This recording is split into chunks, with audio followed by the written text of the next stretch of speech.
podcast is to focus on recovery from life situations, be it a disease, chronic or acute, perhaps the loss of someone so dear to you in death, or a change of life patterns that has affected you so profoundly that you have no choice but to find your new normal and become focused on moving forward.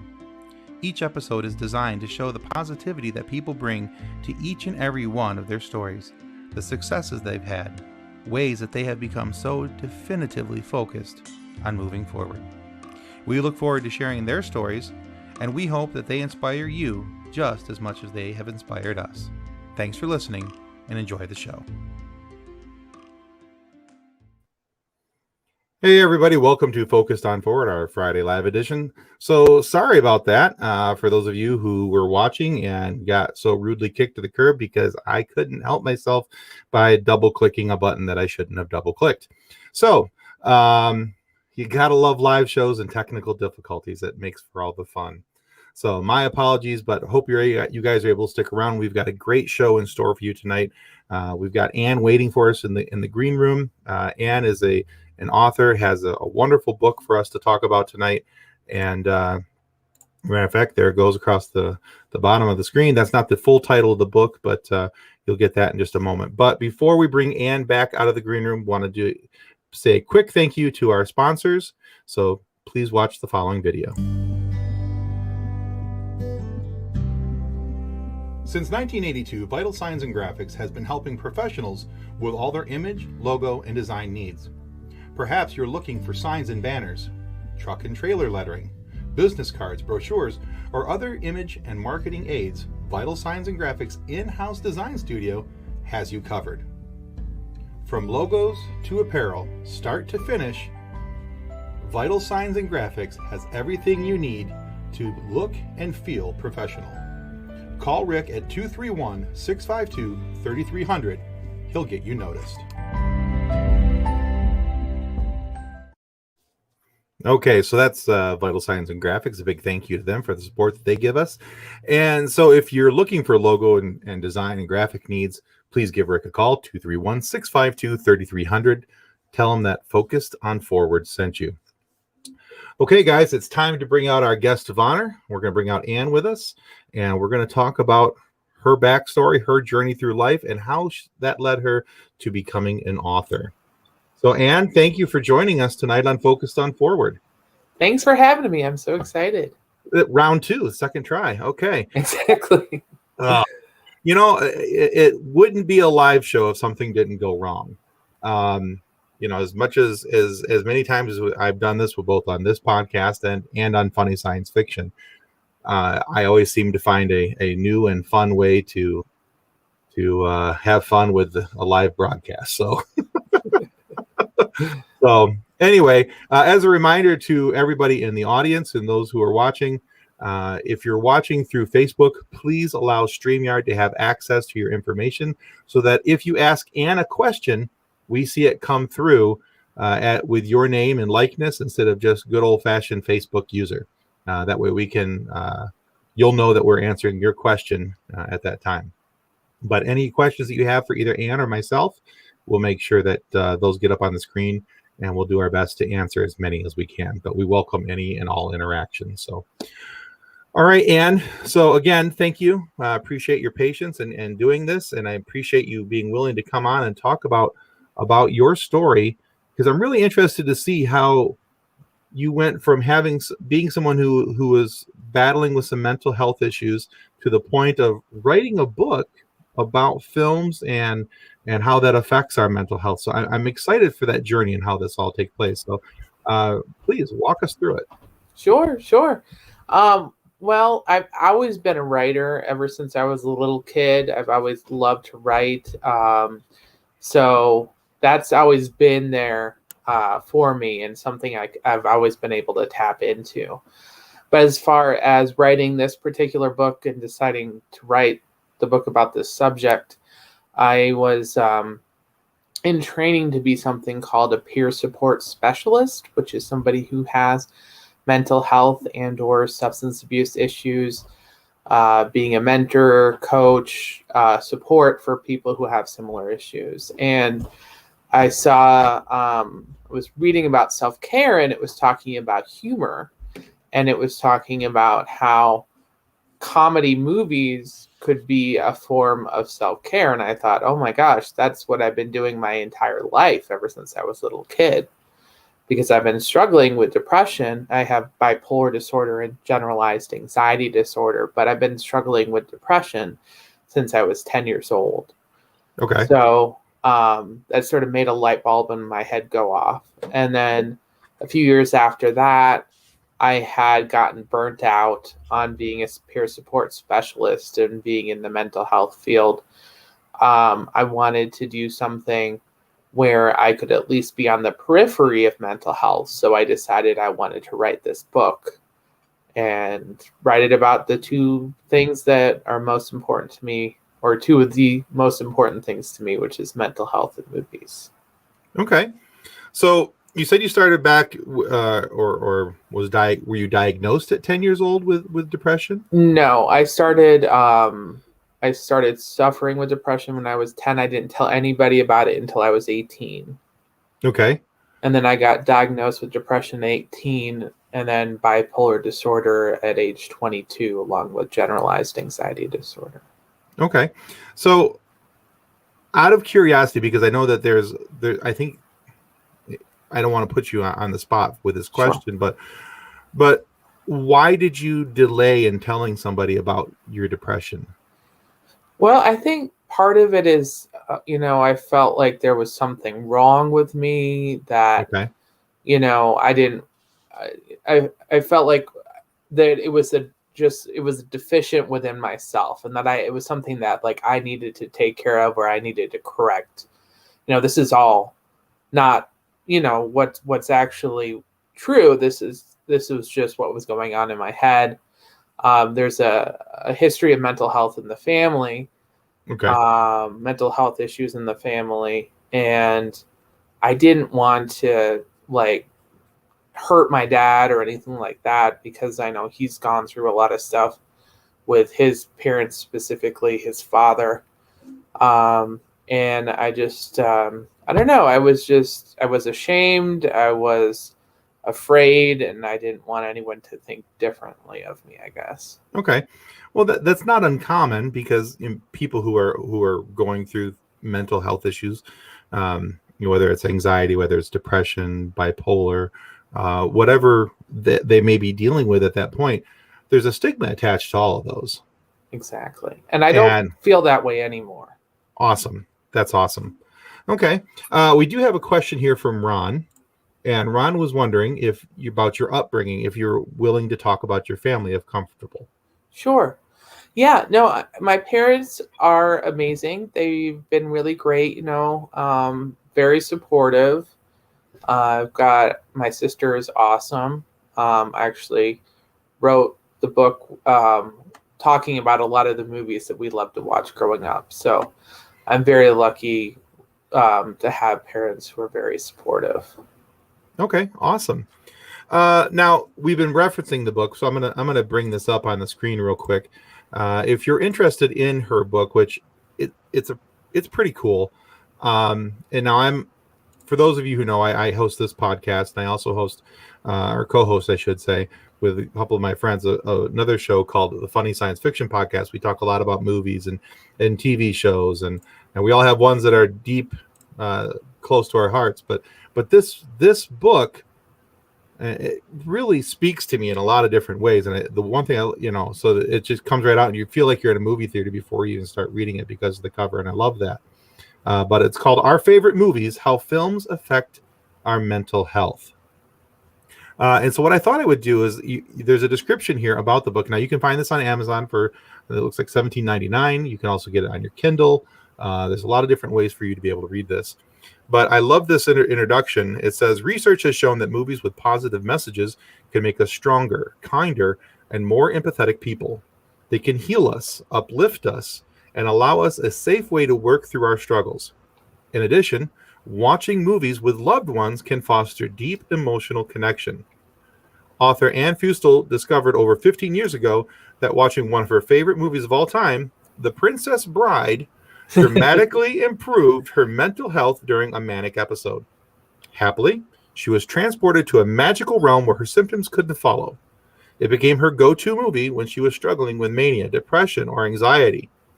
Later, Anne realized that viewing specific movies had eased her emotional struggles since she was a child.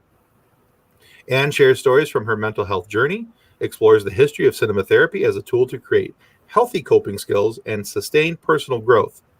For each of the recommended 12 movies Anne covers in Our Favorite Movies, she details how they can affect our mental health. She also adds her thoughts on each movie along with fun behind-the-scenes facts.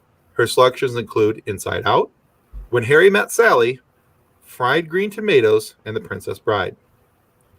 So I'm interested because Princess Bride is also one of my all-time favorite movies.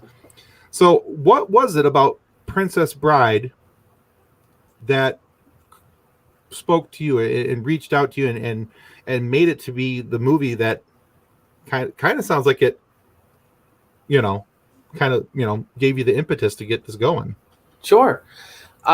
So what happened was I was in the midst of a manic episode in college when I was 20, and I wasn't sleeping. And I Okay. thought, well, I'll just watch a movie just to kill time. So I put on The Princess Bride, and all of a sudden, like, everything went away. I was there in the world of The Princess Bride. And I think partially because it's like a fairy tale and it's so outside of, this world, this reality. It's its own universe. I think that was part of it. Part of it is just, it's the perfect movie. It's a fantastic movie. The writing, the acting, this cinematography, the directing, just like there's nothing wrong with this movie, right? So, and just the way it makes me feel, it just makes me feel so good, and it makes me feel like a child again. So, Okay. Going back to that feeling of excitement and enjoyment and calm, I think. And it's sort of hard to describe exactly why The Princess Bride sometimes, but I think that's like the best description I could give you. Okay. So a form of escapism, perhaps? I think that's part of it. I think it's, uh, it like a lot of the other movies, it's about the connection that I felt with my sister when we watch movies together, and we watch that one together a lot. Like, Okay. I don't even know how many times. I understand it, that. So for me, it would be Star Wars. We were talking about this, pre-show. And for me, it'd be Star Wars. I couldn't tell you how many times I've watched all the Star Wars movies. I couldn't, I've had, when I was a kid, and if I was, and I have to use air quotes for this, when I was sick and would stay home from school, back in the days of the old VCR, I'd take one out, Yeah. put the next one in, one out, put the next one in, and and I would do that all day long. And I didn't have to have a break in between. I would just keep watching them. I am interested though about a couple different sentences, and we'll kind of take these one at a time as we go through these things. But one of the things in your introduction here to this book on Amazon said that you mentioned it just a moment ago, that watching movies with loved ones can foster deep emotional connections. Can we talk about that for a couple minutes and what you mean by that and how it affected both you and your movie watching and the way that it affected your emotional connections to it? Sure, sure. Well, I mean, there's one thing about watching a movie with someone is that you can get into this sort of flow state, and you can do that together with somebody else, and you're there, you're watching it, at least I don't think it happens as much now, but before, when we didn't have as many distractions, it was easier to really just get into the movie and be there. And I think that when you can really do that, you can be there in the movie with somebody else. You're exploring the reality of this movie with somebody else, and especially if you keep watching it again and again with the same person, you're having that experience, and you can, you have the different lines you can quote back and forth with each other. You have sort of this thing you can tap into, with my sister and I. The one we watched the most together is When Harry Met Sally. Okay. And I'll have what she's having. yeah, exactly. But there's this whole part about the pecan pie where they're sort of speaking in these funny voices that my sister and I will do. Sometimes we'll go back and forth with that, or different movies, or we'll just watch a movie together. And then we don't do as much of that as we've gotten older, but we still do that occasionally, like on Christmas and stuff.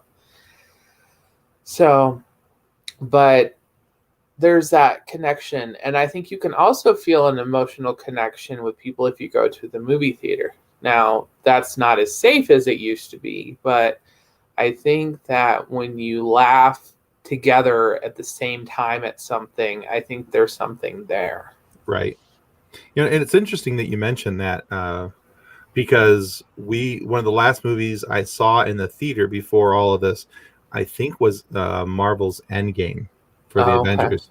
And how loud and boisterous the theater was because of everything, and I missed that. Oh my! And I have to be cautious because my daughter's autoimmune, and there's some other things that's going on. So, Oh, got it. most of our movie watching has been at home. And so I'm very eager. We're talking about wanting to go see the new Black Widow movie, my daughter and I, because she's my little co-nerd, and so we're talking about the possibility of going and seeing that in theater. Ron Lippett says, I feel like this past year with lockdowns and such, the idea of watching movies together has been one of the most reliable mental health tools available to us, perhaps one of the only tools. What are your thoughts on that?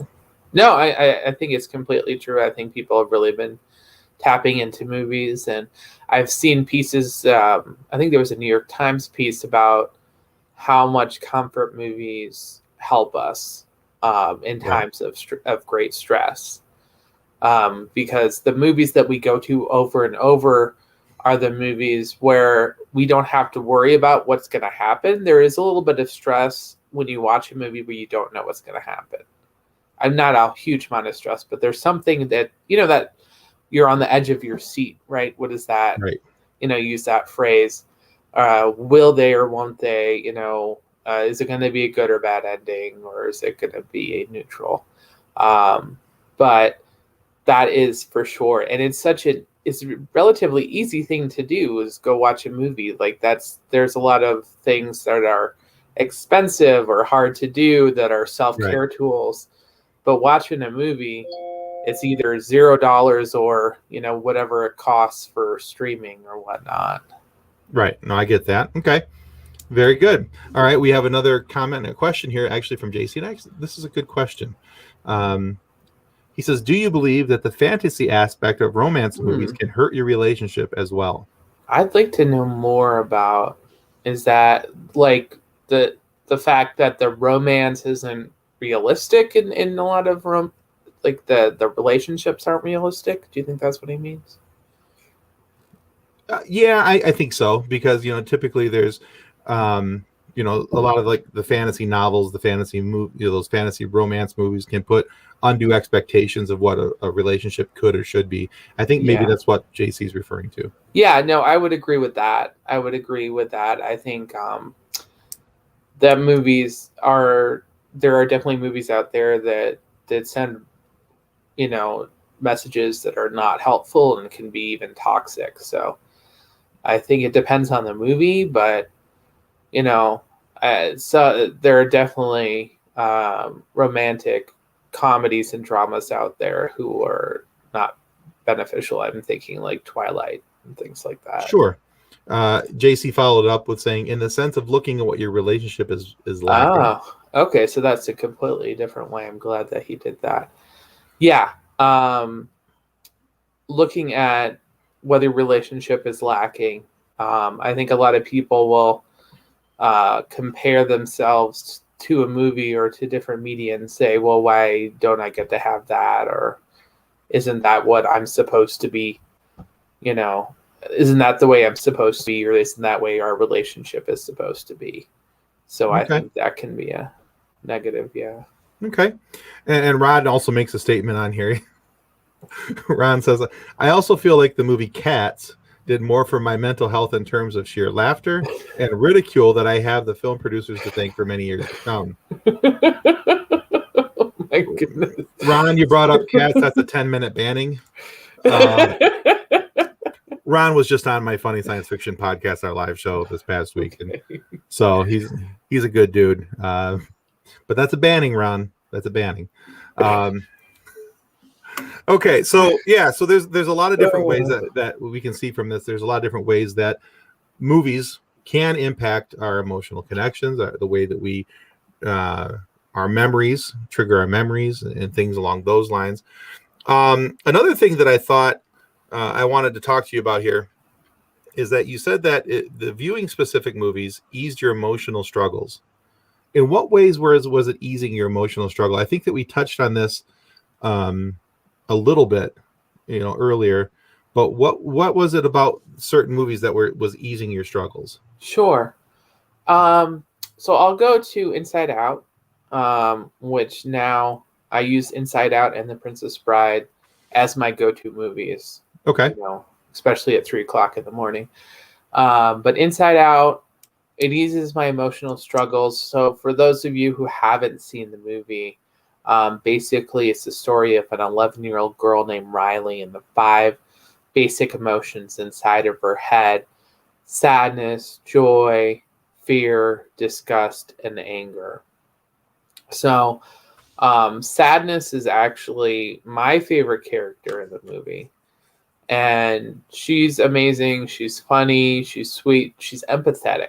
And when I watch her in the movie, I don't feel so alone. Okay. And I feel like it's natural to be sad. It's, and the fact that I deal with depressive episodes is okay. Like, there's not some big thing wrong with me. It's just the way things are. So I think that's one way that watching watching that movie and deals with my emotional struggles. And also, I think I see different things happen, like in Inside Out. Um, the character's family moves from Minneapolis to San Francisco because the Mhm. dad gets a job in San Francisco. And I moved when I was a kid, and it was not always the best of experiences. So I think I can sort of go back to some of these more negative experiences in my life and say, hey, this is what happens when kids move. That doesn't always go smoothly. You don't always make friends, at least not right away. So it soothes those memories that I have, and it soothes, the feelings that I have. Okay. And also, I think that I get to know myself better when I when I feel a connection with a character. I get to know myself better. And I think when you get to know yourself better, I think that helps with emotional struggle. Okay. No, that's cool. We also have another comment from JC here about the movie Inside Out. This is a Pixar movie, right? Yeah. Okay. This is, for whatever reason, I have never watched this movie, and Oh, I you don't need know to see why. it. And I don't know why. I love Pixar movies. And I have Disney Plus, so we're going to make this happen. Okay. But JC says, I heard this. Riley was struggling with her identity. Case in point, all of mom's emotions were women, all of dad's emotions were men. Riley was the mixture.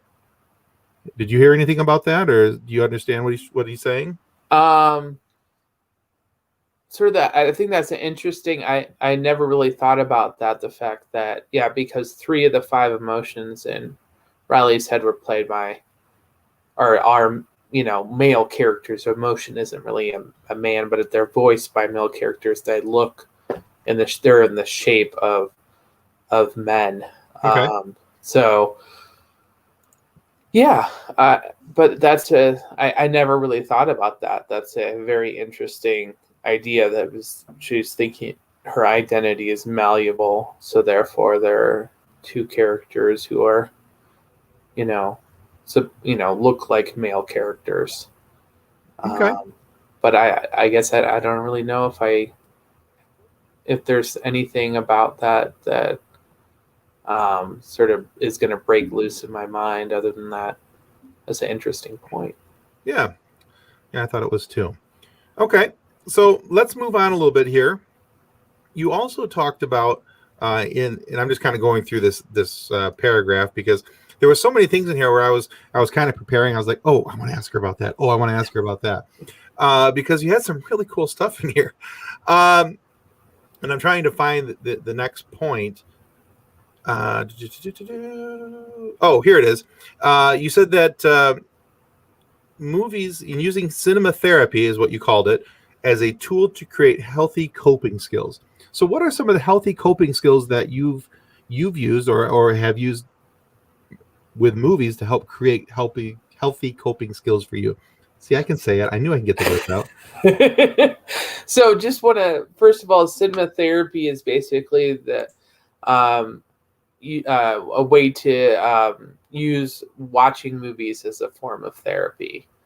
So, as far as sorry, it's how do I use movies as a coping skill? Yeah, or it says that it created help using cinema therapy as a Uh-huh. tool to create healthy coping skills. So, what were some of the healthy coping skills that came from using cinema therapy? Um, so some of the coping skills that came from using cinema therapy, basically, I would say it included just um, allowing things to just be the way they are. I think watching certain movies just reminded me that, you know, life is life. Life is going to be messy. And that, I can get in my head about things and sort of believe that, you know, I'm a bad person or believe that there's something wrong with me. We've talked about this before, but I think Mhm. a lot of times watching movies, I can get out of my head, get into another universe, and just feel like, I just got to do what I got to do. So that would be one. I think, I talked about the connecting with other people. I think that's a great tool because sometimes you you're not so good at communicating with somebody else and you want to connect with them, but for whatever reason you have some kind of history, you're having trouble, you know, Mhm. connecting with them. So I think a great coping skill, a great way to cope with life is to connect with others. So watching movies is a coping skill in that way. And you know, just some of the things we've already talked about. So Right. I Okay. think connection, and I think acceptance of life and acceptance of yourself. Okay. Excellent. Now, one of the end of that sentence talked about sustaining personal growth. When we think about sustaining it, that means that something is continuous. So, Hmm. how does cinema therapy help you sustain that personal growth? I think it's a way to um, keep working on your personal growth and keep tapping into movies to find ways to keep growing. For instance, with The Princess Bride, there's a lot of characters in that who have very positive qualities, um, and um, I think, for instance, Inigo, his most positive quality is how loyal he is and how passionate he is, Hmm. would be the two ones. Um, I think that's really important. So I think if I say, okay, so how am I like Inigo? Am I, can I be that loyal or am I that loyal? Can I be that passionate? So sort of thinking about the movie and experiencing the movie and seeing how, um, how you could be like that character, how you are like that character, and that can sort of tell you something about yourself. Or you can say, um, uh, for Vicini, how he was or as the inconceivable guy, as some of you might know him. So, Inconceivable. inconceivable. So I consider myself fairly intelligent, and sometimes I can get a big head about that. I can sort of think, well, I'm pretty smart, so maybe I'm smarter than that person, which is not a way I always want to feel. But Right. to see that in somebody in another character and say, okay, so like this is part of myself. I can get a big head about things, and that's okay. That's just sort of who I am, and as long as I don't get nasty, and as long as I don't get mean about things, it's okay to sometimes think to yourself, hey, maybe I am pretty smart. So I think you can, and this also goes towards, there's several cinema therapists out there who have written about this, um, including some of the authors who I talk about in the book, talking about shadow self. So sort of the parts of yourself that you don't always want Oh, okay. other people to see, or you don't even want yourself to see. So I think that um, you can find character development through watching movies, and you can keep doing that with every single movie. Okay. So one of the things that I was curious about, so you've mentioned movies that are movies that affect you positively, but how do you find the balance between the positive and the negative? How do you know when a movie's not something that is healthy for you to continue watching? Because I mean, there's literally a million movies out there. There has to be at this point, Oh, But how do you know where to draw the line, or is this something you talk about in the book, where this is the line that needs to be we need to be cautious of? I don't necessarily talk about a line. I talk about several things that come up in movies that are. I talk about something called the ick factor, which is what I came up with myself, and I look at how does the movie affect me positively with my mental health. Does it help Hmm. with anxiety, depression, that kind of thing, versus does it have all these negatives in it, and sort of, um, you know, sort of. So let's say there's a movie like Inside Out that's amazing and it has no negatives to me. That's great. But let's start looking at something like the movie The Color Purple, which has a lot of violence in it and different darker themes to it. Hmm. So maybe not a lot of violence, but it has some violence in it. Enough. Yeah, I get what you're So saying. yeah. So but does it help you? Does it have those positive qualities for you versus some of the different scenes of abuse? Right. So yeah, but then you might have something opposite, like the movie, like the Transformers movies, where they're very violent, but they don't necessarily give you any good value for what you're watching. Okay. Now, some people have no problems with anything, with any kind of violence in a movie. Um, and so I'm not saying you shouldn't watch a movie if it has violence in it. I watch plenty of movies with that, but I try to sort of have an equation there where I'm getting more out of the movie than I might have some kind of darkness to it. But there are certain movies that I just won't watch. Like the Saw movies. Like I'm like, Sure. it's just not. There's no Yeah. reason for me to watch that.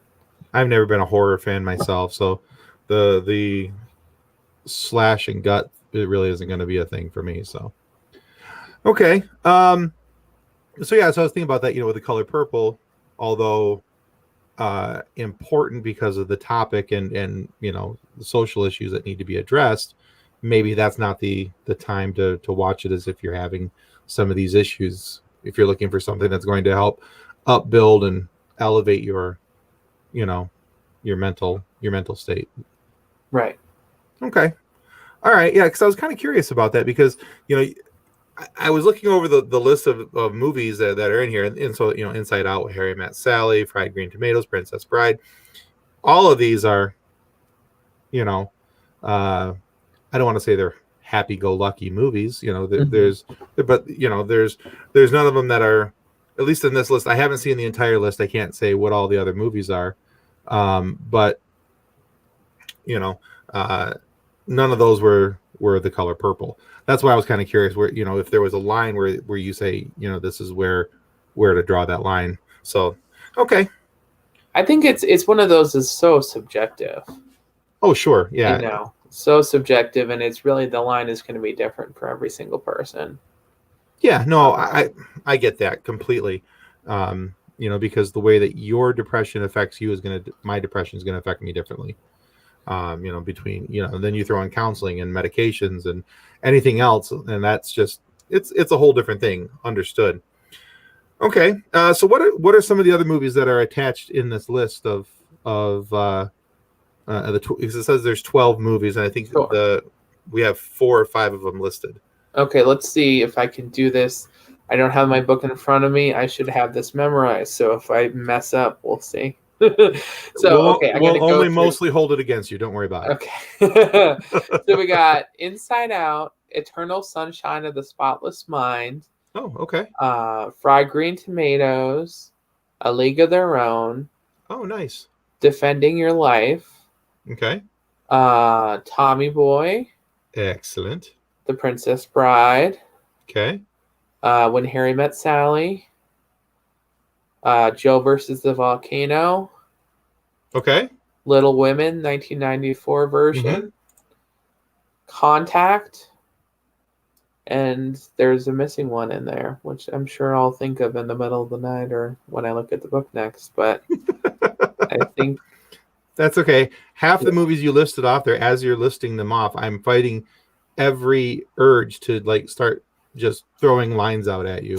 Uh, so I was, I like kind of want to like pat myself on the back for being such a good boy and not interrupting you as he was going through the list. Okay.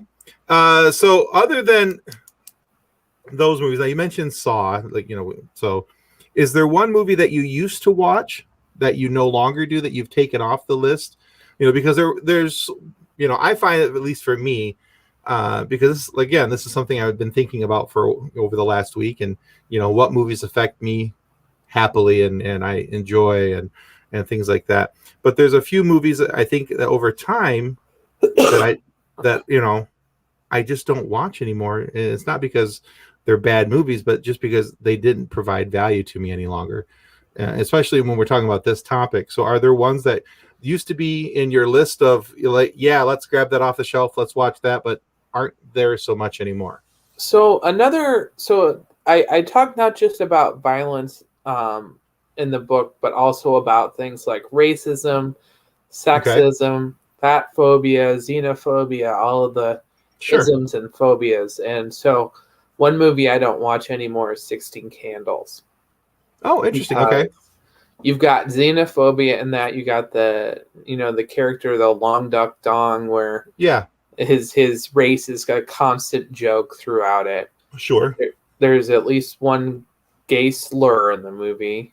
sure. There's there, it looks like there might have been some kind of assault with the in the movie Okay, with one of the female characters. And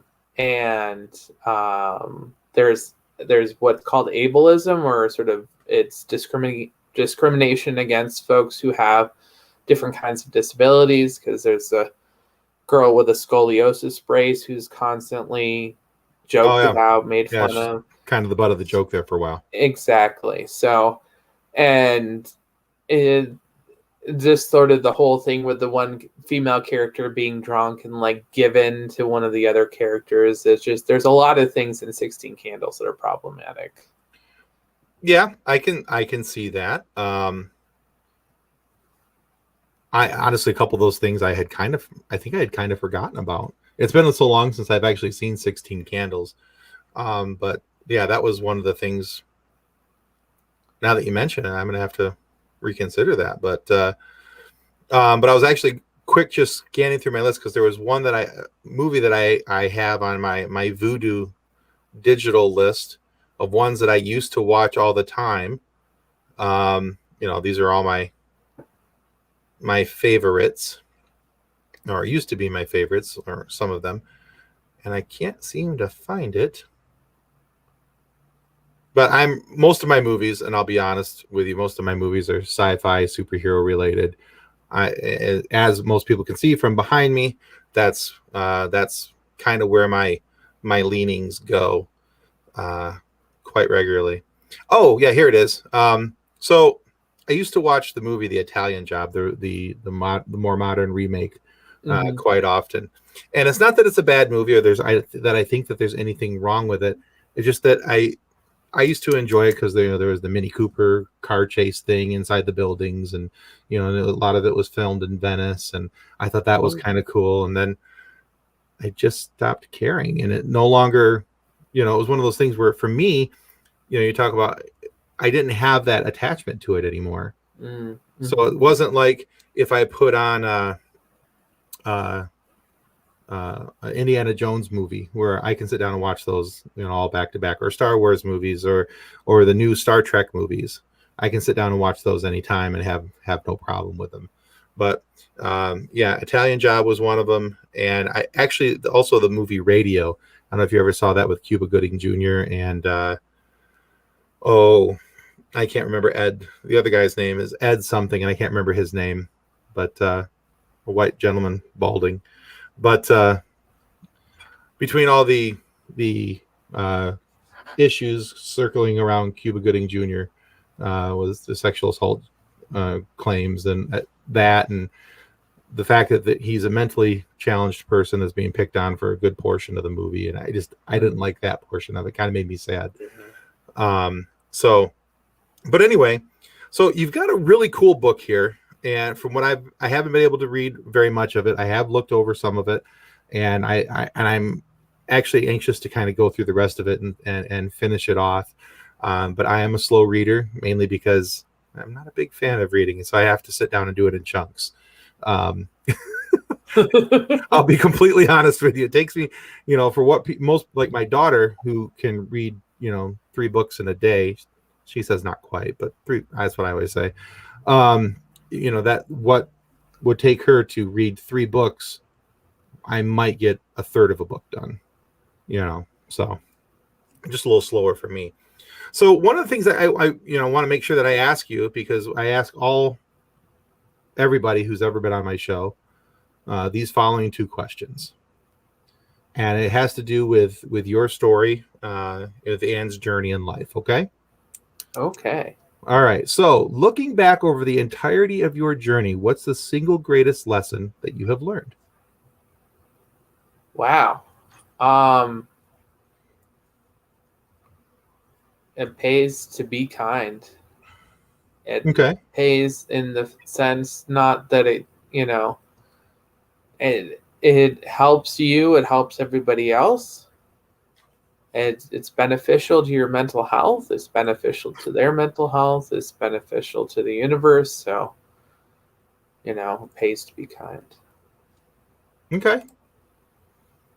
All right. The second question, similar to the first one, is looking back over your journey, what is the single greatest piece of advice that you've been given? Oh, that's a good question. Um, I'm trying to think if there's anything I could say for sure. Um, I think I've heard this from a lot of people over my lifetime, and Okay. I think it's be yourself. I think that's the best thing that multiple people have told me, and I think sometimes, especially when you're a kid, you think, oh, that they're just trying to make me feel better. They're just, Sure. that's not really helpful to me, and then sometimes it takes you a lifetime understand that actually being yourself is the best thing that somebody can tell you. Okay, excellent. All right. So, Anne, if people are interested in finding out more about you, about your book, what's the best way for them to be able to reach out to you and or look up your book? Sure. I think check out my website, which is wearewritingwisely.com. Okay. And so you can also learn more about me and what I do as my business, which I work as an editor and a writer in data entry tech. Okay. But I talk about my business, and you can contact me through the the email that I've got, the email box stuff that I got up on there. Okay. So wearewritingwisely.com. Yep. Okay. And as a reminder, you can get her book on Amazon. I'm sure you can get it through a variety of mediums out there.